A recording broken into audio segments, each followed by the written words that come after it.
Assalamualaikum warahmatullahi wabarakatuh. Perkenalkan, kami dari kelompok 8 ingin mempresentasikan tentang mengelola perubahan organisasi dan inovasi. Nah, di pendahuluan ini itu ada 5 elemen. Ada inovasi, globalisasi dan teknologi, perubahan, kompetensi, bertahan, dan adaptasi. Nah, kelima elemen ini itu saling berhubungan membentuk siklus, di mana yang satu dengan yang lainnya itu mempunyai pengaruh. Kemudian selanjutnya ada perubahan dalam organisasi. Apa sih perubahan dalam organisasi itu? Nah, perubahan dalam organisasi adalah setiap perubahan yang terjadi pada manusia, struktur, teknologi pada suatu organisasi. Nah, perubahan ini pasti ada dalam setiap organisasi dan tidak dapat dihilangkan. Kemudian selanjutnya ada faktor pendorong perubahan. Nah, faktor pendorong perubahan ini ada dua faktor. Yang pertama itu faktor internal. Contohnya perubahan strategi dalam organisasi, kemudian perubahan ketenaga kerjaan, dan adanya perlengkapan dan peralatan yang baru. Nah, untuk faktor eksternalnya itu ada peraturan dan regulasi dari pemerintah, kemudian ada perkembangan teknologi dan perubahan ekonomi yang terjadi. Selanjutnya ada jenis perubahan. Nah, jenis perubahan ini ada dua macam, yaitu ada perubahan terencana, yang mana perubahan ini dirancang dan sudah diimplementasikan secara berurutan dan tepat waktu untuk mengantisipasi hal-hal yang akan terjadi di masa depan. Nah, yang kedua ini ada perubahan reaktif, di mana perubahan ini adalah respon terhadap peristiwa ketika peristiwa tertentu terjadi. Kemudian selanjutnya itu ada agen perubahan, yang mana manajer sebagai agen perubahan internal, kemudian non-manajer biasanya adalah staf ahli atau tim ahli dengan keahlian khusus untuk menangani perubahan tersebut. Kemudian ada konsultan sebagai agen perubahan eksternal sekaligus sebagai ahli penerapan perubahan. Selanjutnya ada proses perubahan, yaitu yang pertama ada metafora air tenang, di mana di dalam metafora tenang itu ada unfreezing the status quo, kemudian ada changing a new status, kemudian ada refreezing to make the change permanent.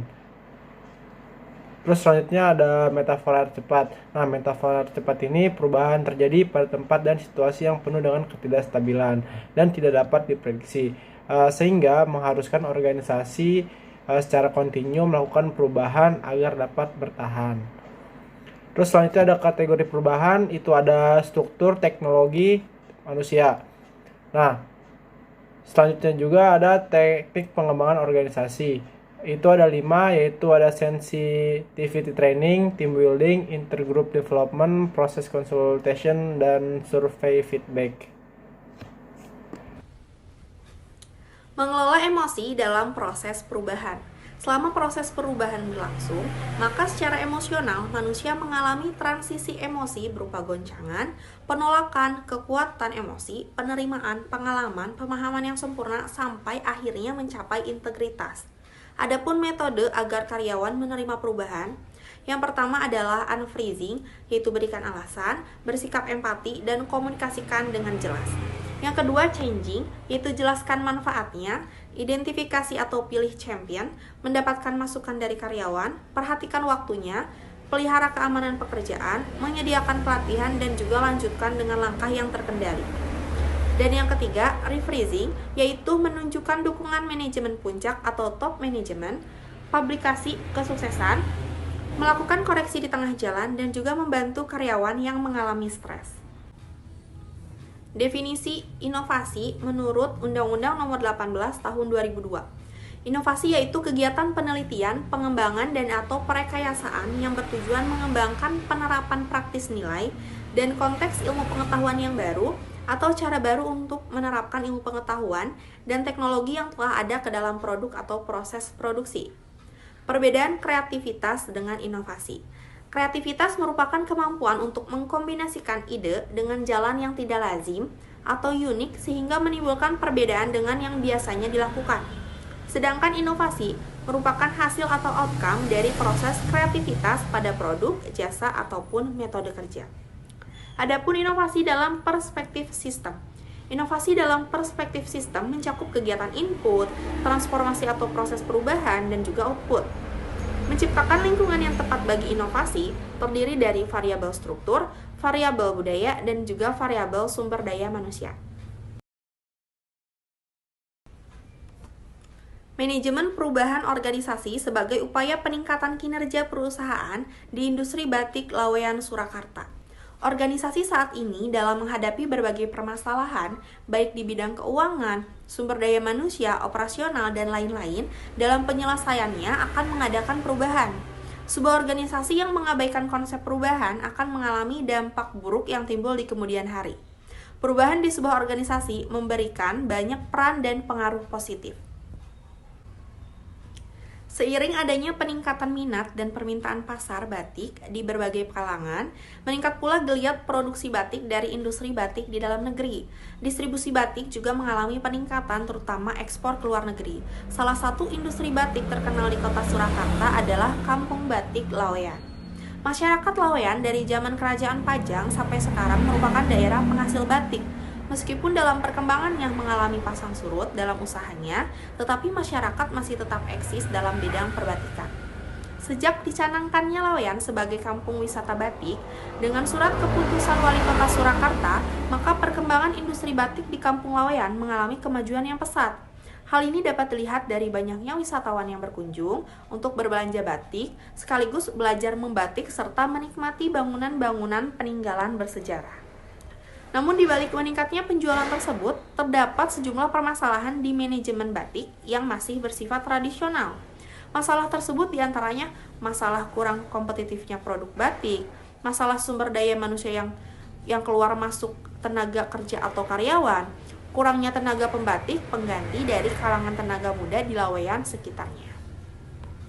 Mengingat kondisi demikian, perlu adanya penelitian pengelolaan perubahan strategi perusahaan batik sehingga dapat diidentifikasi penyebab perubahan strategi, akibat, dan model pengembangan strategi perubahan sebagai upaya peningkatan kinerja industri batik Laweyan Surakarta. Hasil dan pembahasan. Yang pertama, penyebab perubahan. Dari hasil analisis data di lapangan ditemukan beberapa identifikasi penyebab perubahan organisasi yang terjadi di industri batik Kampung Laweyan. Antara lain, yang pertama yaitu karena pemenuhan kebutuhan dan selera konsumen. Sebab atau alasan untuk menghasilkan perubahan didasari oleh kebutuhan individual, terutama yang berkaitan dengan keinginan dan selera konsumen.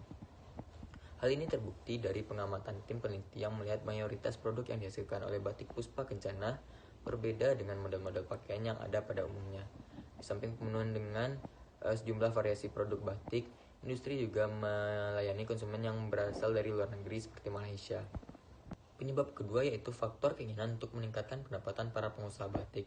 Faktor ini juga menjadi salah satu alasan untuk melakukan perubahan. Kondisi seperti ini didukung keinginan para karyawan terhadap gaji yang rendah, sementara kemampuan perusahaan tidak cukup untuk meningkatkan kesejahteraan karyawannya. Sehingga kondisi yang seperti ini mendukung terjadinya perubahan. Kondisi ini juga sesuai dengan penyebab perubahan menurut Syagian tahun 1997 yang memasukkan pertimbangan ekonomi dalam faktor terjadinya perubahan.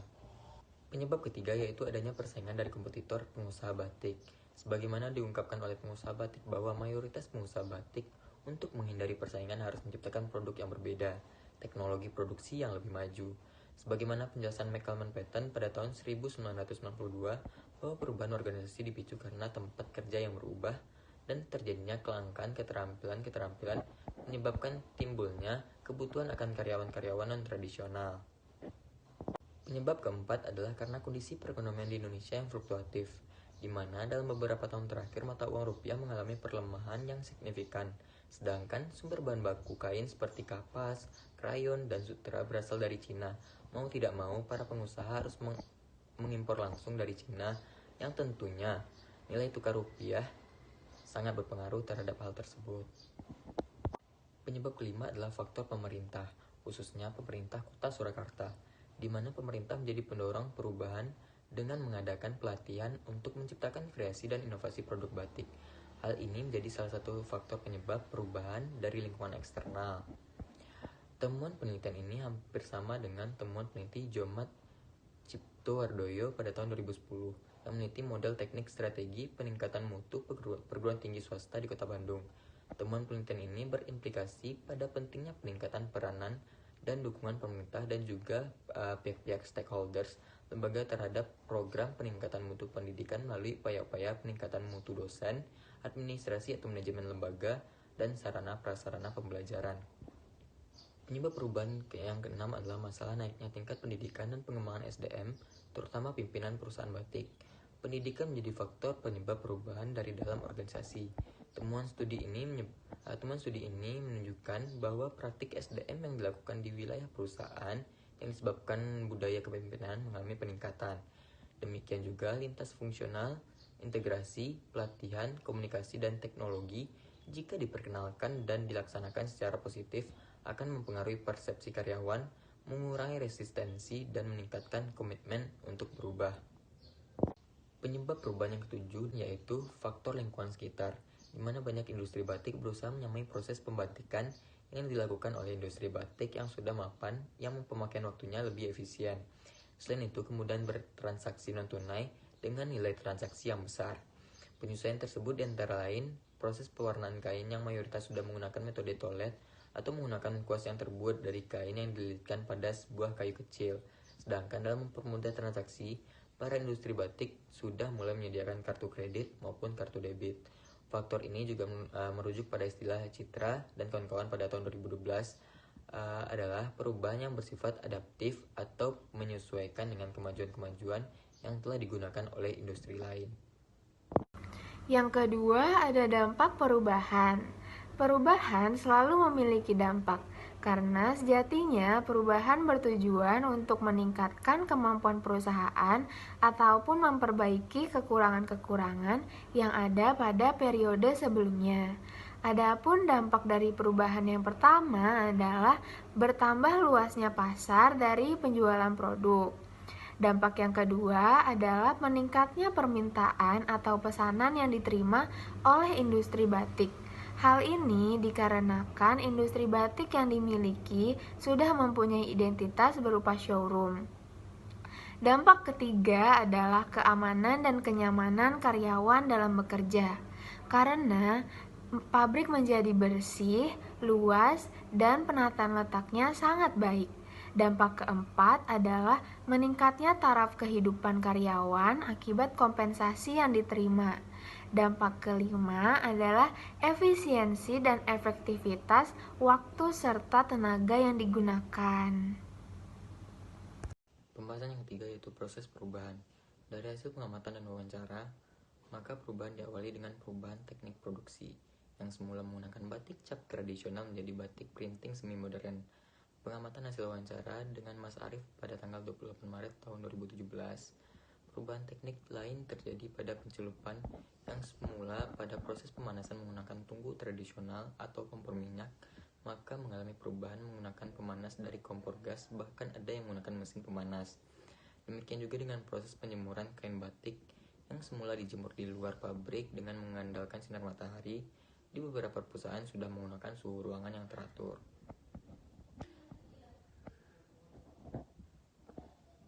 Dalam urut perubahan ini akan berdampak dalam urutan pelaksanaan pembatik yang sekarang lebih fleksibel. Jika dahulu pewarnaan kain dilakukan setelah pemberian motif, namun sekarang sudah ada batik yang proses pewarnaannya lebih dahulu daripada proses permotifan. Tahapan perubahan kedua adalah setelah produk jadi, antar pengusaha batik saling berinteraksi dan berkomunikasi secara intensif dan saling menitipkan produk antar pengusaha batik.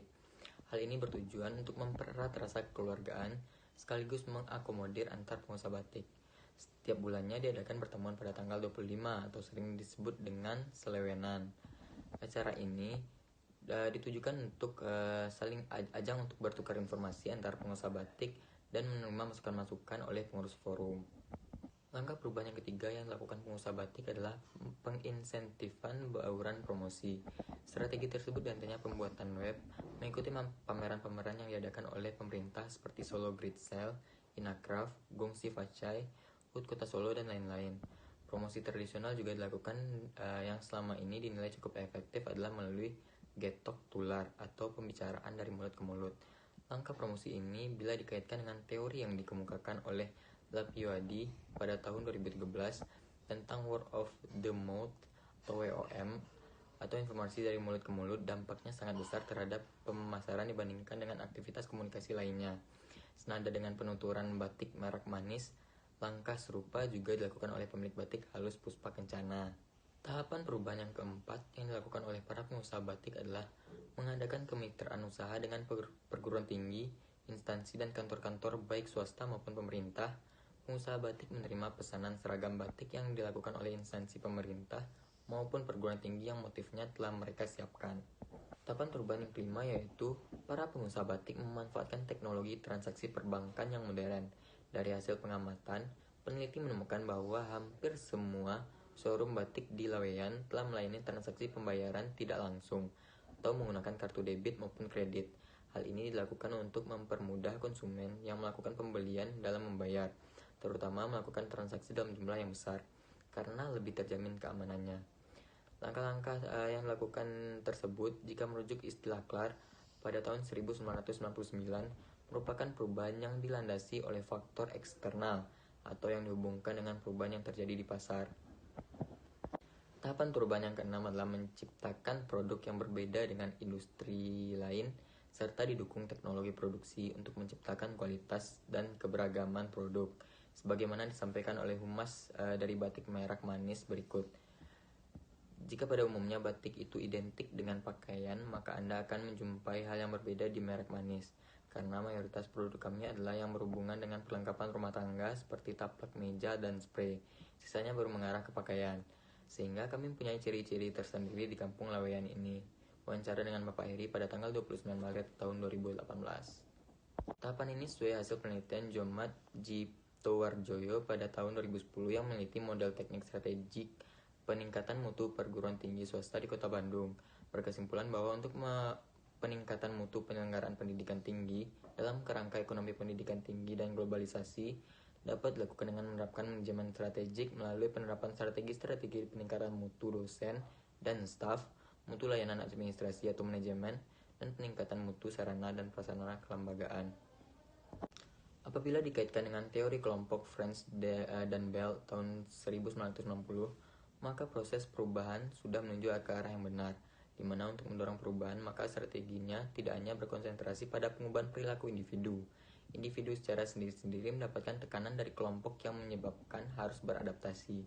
Maka fokus perubahan mesti dipusatkan pada tataran kelompok dan selayaknya berkonsentrasi untuk mempengaruhi dan merubah norma, peran, dan nilai kelompok. Demikian juga arah perubahan di industri batik Laweyan. Maka sesuai jika dikaitkan dengan mazhab dinamika kelompok model Lewin atau dalam Sulaksana tahun 2004, di mana menekankan pada pencapaian perubahan organisasi melalui tim atau kelompok kerja daripada individu, bahwa orang-orang dalam organisasi bekerja dalam kelompok, maka perilaku individu bisa dimodifikasi atau diubah dalam kaitannya dengan praktek-praktek dan norma kelompok. Yang keempat ada faktor pendukung perubahan. Perubahan organisasi akan mudah dilakukan jika terdapat faktor pendukung. Semakin banyak faktor pendukung yang ada, maka tujuan perubahan akan dapat direalisasikan. Faktor pendukung pertama adalah dukungan dari pemerintah. Faktor pendukung kedua adalah adanya lembaga pelindung seperti Forum Persatuan Komunitas Pengusaha Batik Laweyan atau FPKBL. Faktor pendukung ketiga adalah meningkatnya tingkat pendidikan pengelola industri batik, sehingga berpengaruh terhadap kebijakan perusahaan. Faktor pendukung keempat adalah para pengusaha mulai mengenal teknologi, sehingga bahan-bahan yang digunakan untuk melakukan inovasi dalam proses pewarnaan mudah didapatkan.